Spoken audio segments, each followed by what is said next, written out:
La Primera Guerra Mundial causó una terrible conmoción entre los artistas de vanguardia, la mayoría de ellos que había soñado con una nueva cultura, una cultura universal, ahora se encontraban atrapados por una lucha feroz entre naciones que pretendían ser civilizadas. A lo largo del siglo XX, el arte experimentó una fuerte y profunda transformación. En una sociedad que se había convertido más racional, el arte estaba dirigida ya no a los sentidos, sino al intelecto. Asimismo, adquiere gran relevancia el concepto de moda. Las últimas tendencias artísticas incluso perdieron el interés por el objeto artístico, y se pasa a considerar que el arte tradicional es un arte de objeto, mientras que el arte actual es un arte de concepto, calificado como arte conceptual. A continuación veremos tres de los movimientos artísticos más destacados en la primera mitad del siglo XX.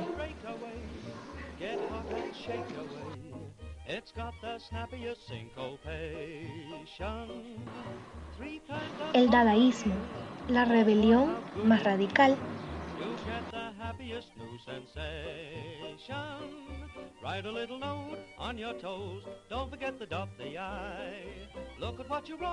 El dadaísmo se desarrolla desde 1916 hasta 1922, con motivo de la Primera Guerra Mundial.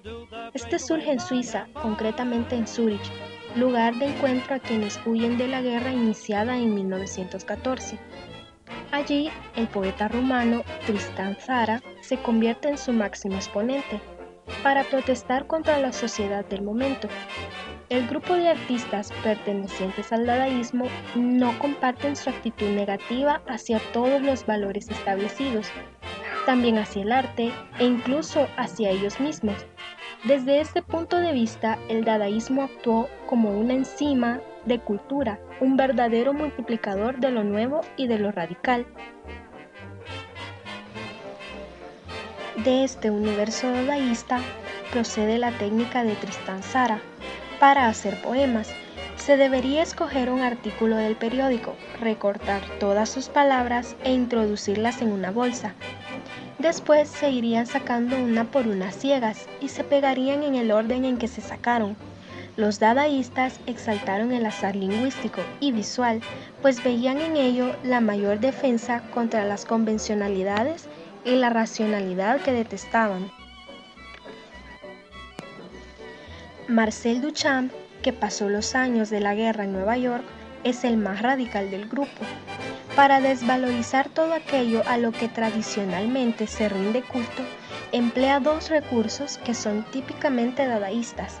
Uno consiste en copiar una obra de arte consagrada para alterarla con burla, de manera que en ello no se quiere destruir, sino manifestar su rechazo a un público que la venera, guiado por el indiscutible buen gusto. Un ejemplo de esto es La Gioconda con bigotes.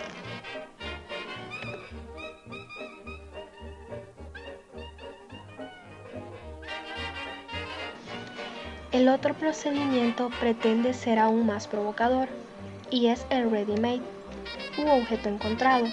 Se trata de elegir al azar un objeto cualquiera, pues solo por el simple hecho de seleccionarlo se convierte en una obra de arte, y así se pretende dar valor a las cosas que habitualmente no lo tienen. El proceso es el siguiente. Primero, el artista busca un objeto de uso cotidiano y hecho en serie, pues él no lo realiza, solo lo presenta para que sea considerado de modo artístico. Después, lo separa del contexto que le es habitual y en el que realiza una función práctica. Finalmente, lo coloca en otro ámbito en el que no puede ser útil. Por tanto, el objeto sigue siendo el mismo, pero solo por escogerlo, desplazarlo de sitio y asignarle nuevos elementos, entra en la esfera de lo artístico.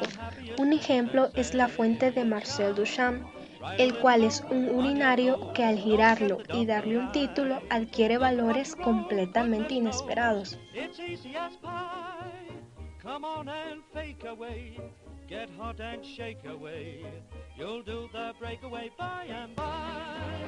Este sin duda es otro concepto de pintura, no para deleitar los ojos, sino para que el que la contempla active también su creatividad, con el fin de buscar posibles significados que difícilmente encontrará. Por ello se desacredita el arte entendida como algo puramente visual y se incorpora lo fortuito. Al mismo tiempo, lo que caracteriza al artista es su comportamiento, que despoja las cosas de su utilidad como única manera de gozarlas, en un sentido estético, lo cual implica liberarse de toda norma para concebir su trabajo como un auténtico juego. Con todo ello, el dadaísmo aporta un nuevo enfoque de la obra de arte, del artista y sobre todo del público. Lo que determina ahora el valor artístico del objeto no es la habilidad manual, sino solo una actitud diferente frente a la realidad, por lo que se introducen materiales y recursos técnicos propios de la producción industrial, como la fotografía o el cine, aunque se usan de manera poco habitual. Por último, el público queda desconcertado, pues en lugar de decir si le gusta o no le gusta la obra, lo que se pregunta es si es una obra de arte y llega a pensar que se están riendo de él. En definitiva, el dadaísta niega el arte por pertenecer a un sistema que ha generado la guerra y lo sustituye por la pura acción, con lo que abandona su concepción como productor de objetos. Desde este punto de vista, el dadaísta se opone al cubismo, del que reconoce su carácter innovador, pero achaca su racionalismo. Se opone al futurismo al criticar su postura belicista y al funcionalismo con el que no comparte su filiación del progreso industrial.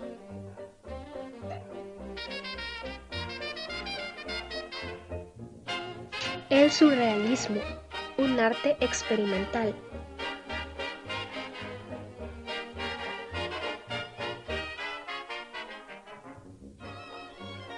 El surrealismo nace dentro de la literatura en 1924, cuando André Breton publica en París su primer manifiesto, donde se expone que su principal objetivo es descubrir el mundo del inconsciente, por lo que es preciso liberarse totalmente de cualquier norma.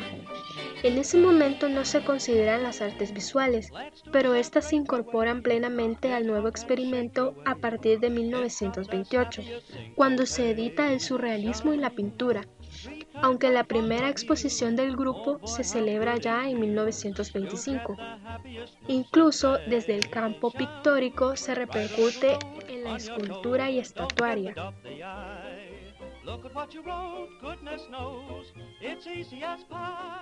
Al surrealismo se llega a través de la pintura metafísica, que va desde 1913 hasta 1919. Este movimiento italiano reacciona frente al futurismo porque concibe el arte como algo desvinculado de la realidad y por tanto sin ninguna función ni significado. Con el término metafísica no se alude a una corriente filosófica concreta, sino al hecho de transmitir lo que está más allá del aspecto físico de las cosas. Por ello, se recurre al mundo de los sueños, donde es imposible liberarse de lo convencional para descubrir debajo de la realidad que vivimos otra distinta, y así se ofrece una propuesta completamente nueva, aún más radical que la futurista. En la pintura metafísica, las figuras humanas suelen sustituirse por maniquíes sin rostro ni sexo en ciudades con plazas desoladas, sombras alargadas o estatuas clásicas.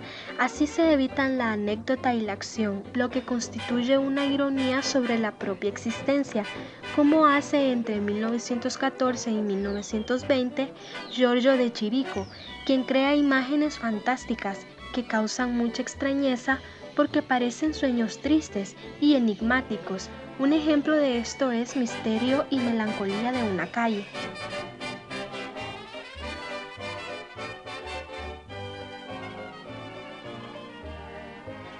El surrealismo se basa en las teorías del psicoanálisis de Freud. Sí es cierto que los traumas se pueden solucionar recordando bajo hipnosis experiencias reprimidas en el inconsciente. El arte que se realiza con imágenes es el vehículo más idóneo para liberar el mundo de los sueños, de las limitaciones impuestas por la razón y el orden social. En esta lucha contra las costumbres establecidas, los surrealistas se basan en el dadaísmo, aunque carecen de su carácter espontáneo y anárquico. De hecho, muchos dadaístas forman parte del nuevo movimiento a partir de 1924.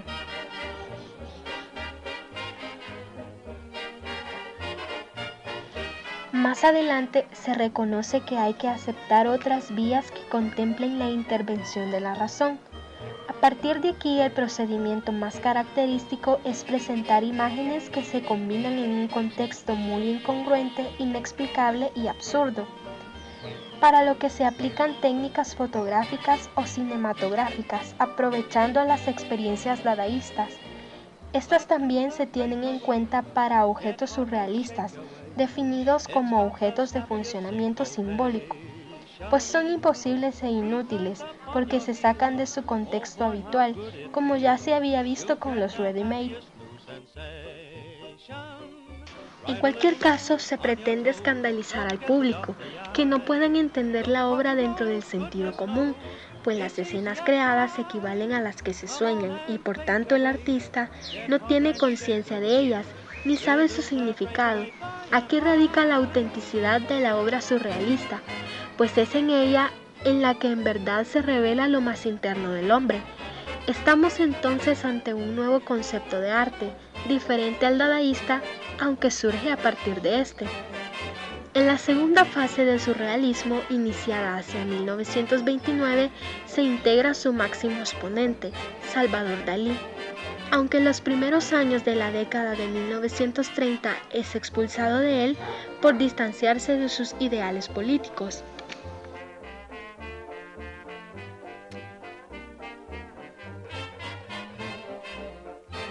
Sin embargo, Dalí nunca dejará de ser surrealista, aunque eso sí, a su modo. Su gran aportación es el método paranoico crítico, una alternativa frente al automatismo psíquico. Dalí se comporta sistemáticamente de manera irracional, como si estuviera delirando, pero controlando en todo momento sus actos. Se trata de plasmar con la mayor claridad posible y de una forma completamente consciente las imágenes oníricas, que ha visto lo que él denomina fotografías de sueños pintadas a mano. Esto se logra intentando mantener el sueño en estado de vigilia durante el proceso creativo.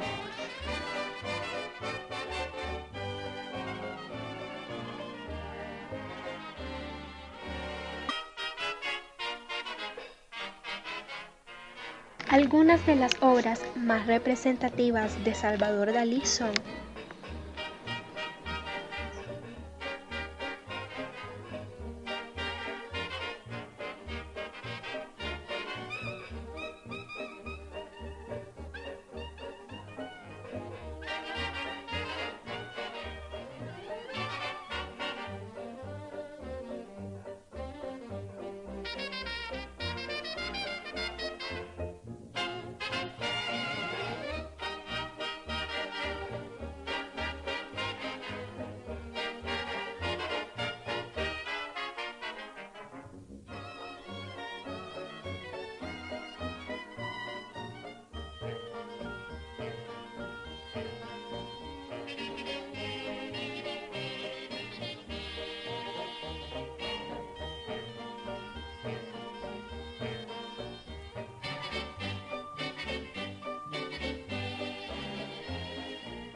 Let's do the breakaway, get hot and shake away.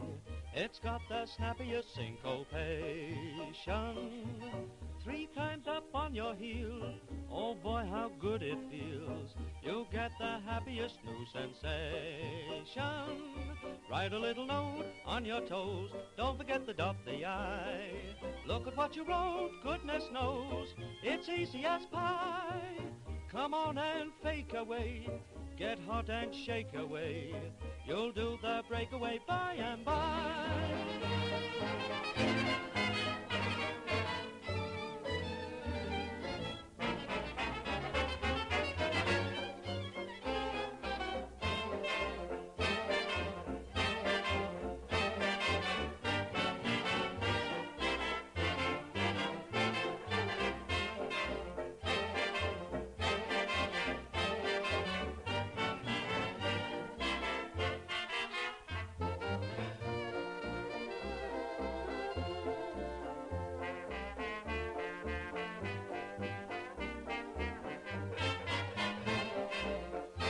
Resultado también del método paranoico crítico de Dalí es la concepción de su propia vida como un auténtico montaje.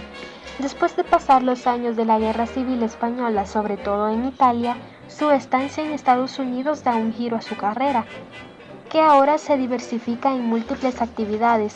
Por ejemplo, se dedica a escribir, a ilustrar libros, a diseñar escaparates, joyas, vestuarios con Dior, y a la producción cinematográfica, como las películas Un perro andaluz y Destiny, en colaboración con Walt Disney.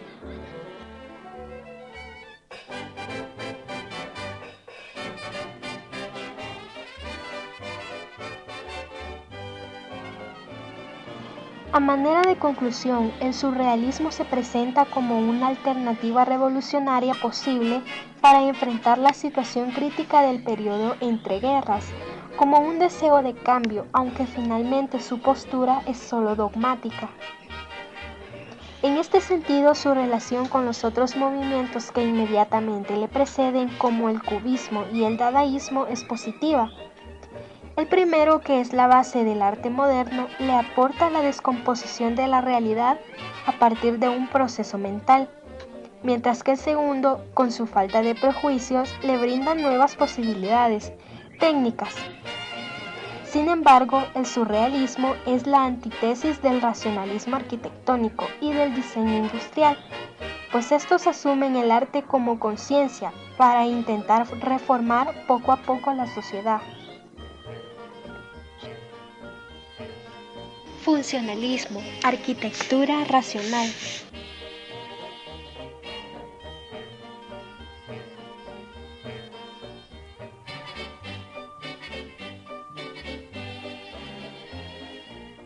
La arquitectura del siglo XX comienza a partir de la Primera Guerra Mundial. Esta obliga a encarar directamente los problemas ocasionados por el desarrollo industrial que se acentúan tras el conflicto bélico. Uno de ellos es el gran crecimiento de las ciudades, que provoca el hacinamiento de los obreros alrededor de las fábricas o el valor especulativo del suelo. Estas cuestiones ya eran notables en la segunda mitad del siglo XIX, dentro del modernismo, cuando también se apunta el criterio de la concepción urbanística de la arquitectura y su relación positivista con la tecnología industrial. Es decir, el primer objetivo no es el edificio, sino la ciudad, y ambos deben ser proyectados según unos principios básicos que con un carácter general son aceptados por quienes se consideran arquitectos modernos. El resultado de esta búsqueda común es un estilo que con carácter internacional se denomina funcionalismo o racionalismo.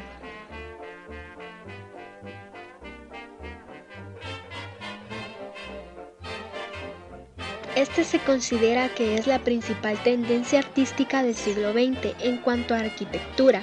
Debido a esto también es llamado estilo internacional, desarrollado entre los años 1920 y 1950, el cual está presentado principalmente por la escuela de Bauhaus.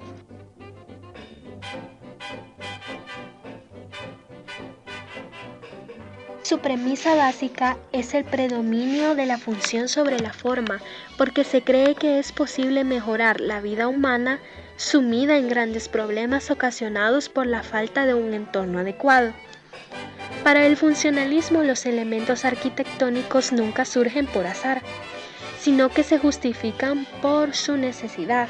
De ahí la importancia de las formas geométricas elementales también presentes en el neoclasicismo de la segunda mitad del siglo XVIII, pero que ahora resultan de una producción mecanizada a gran escala, buscando la mayor economía posible y rechazando completamente la decoración. Mientras en Europa los arquitectos se comportan como urbanistas para cambiar la ciudad y con ello a la sociedad, en Estados Unidos se dan soluciones distintas que encarnan el modelo de vida propiamente americano. Es precisamente allí que se encuentra el origen del funcionalismo, con ocasión de la reconstrucción de la ciudad de Chicago a finales del siglo XIX.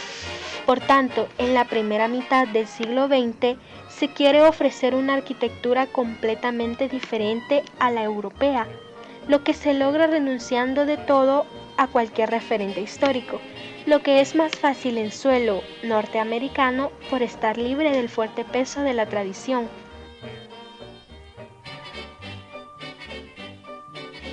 El punto de partida es la construcción en esqueleto de vidrio y hormigón armado, que permite usar la planta libre y tratar el muro como una membrana transparente.